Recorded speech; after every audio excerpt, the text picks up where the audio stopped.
ఎవడు చేస్తాడు ఆ బార్లో ఉద్యోగం? తాగి ఇష్టం వచ్చినట్లు మాట్లాడుతుంటారు. నాకు బార్ సావాసం అక్కర్లేదని చెప్తున్నా. సంపాదించే టైంలో సంపాదించాలిరా. బారో వారో సంపాదించాలి. రండ్రా, ఎక్కడ చీపురు పుల్లు కూడా ఉండకూడదు. ఇంట్లో సామాన్లన్నీ తీసి బయటపడేయండి. అలాగే ఈ బేవర్స్ వెధవల్ని బయటికి గంటండి. నువ్వెవడు మమ్మల్ని గెంటేయడానికి? ఒక గ్లాస్ ముట్టి చూడు, అప్పుడు నీ అంతు చూస్తాను. పోరా, ఖాళీ చేసేయండి రా, టైం లేదు. మీకు దమ్ముంటే దేన్నైనా ముట్టుకోండిరా. సదానంద, మానవత్వం లేదా గోపాల్ నీకు? నేనేం తప్పు చేశావని? ఎక్కువ మాట్లాడుకు, నువ్వు నిన్ను కూడా తంతాను.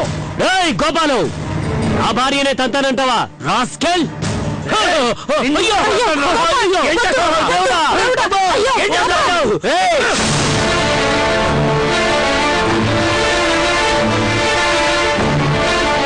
చంపేస్తాను. నేను జైలుకి వెళ్ళినా పర్వాలేదు, నరికి పారేస్తాను. అప్పుగా తీసుకున్న 35,000 రూపాయలు తిరిగి ఇచ్చాయిరా, లేదా ఇల్లు ఖాళీ చేయి. అంతకు మించి మాట్లాడనవసరం.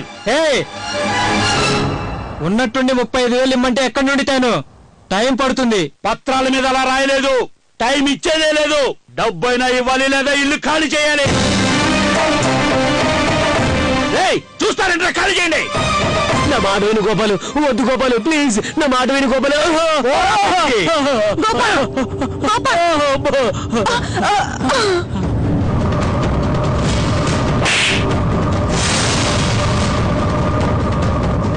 పాతి పెడతాను ఏమనుకున్నావో? చూస్తావేంట్రా? పోరా.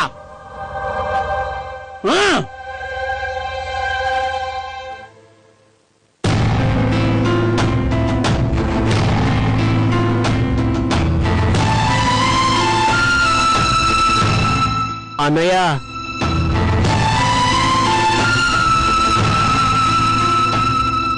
మమ్మల్ని మా ఇంట్లో నుంచి గెంటేశారు బావా. కేశవనాథ్ గారి మనుషులు వచ్చారు. మిమ్మల్ని ఇల్లు ఖాళీ చేయమంటానికి వాడెవడు?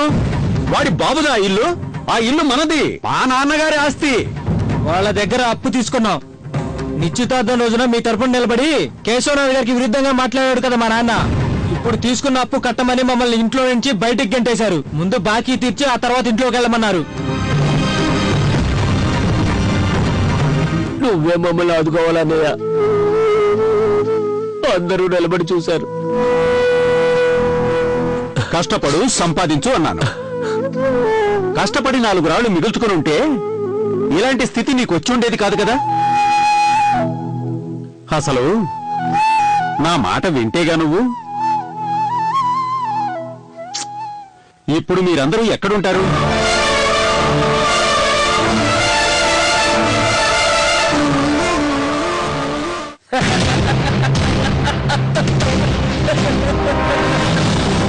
అయ్యా, ఆ సదాశివయ్య ఇంట్లో ఎలా పెట్టుకుంటాడు? వాడు రోజుకు 2 దోశలు మించి తినడు. మహాబలుడు కుటుంబంలో 3 ఉన్నారు. రోజుకి 3 పూటలు, 6 మందికి భోజనం, 9 సార్లు కాఫీ. రోజుకి ఎంతైంది, నెలకి ఎంతైంది, సంవత్సరానికి ఎంతైందని లెక్కలేస్తుంటాడండి ఆ సదాశివయ్య. మహాబలుడు ఉండడానికి ఎక్కడ స్థలం కూడా దొరకకూడదు. మహాబలుడికి ఈ దుర్గాపురంలో ఎక్కడా చోట్లేదయ్యా. మీరు ప్రశాంతంగా ఉండండి.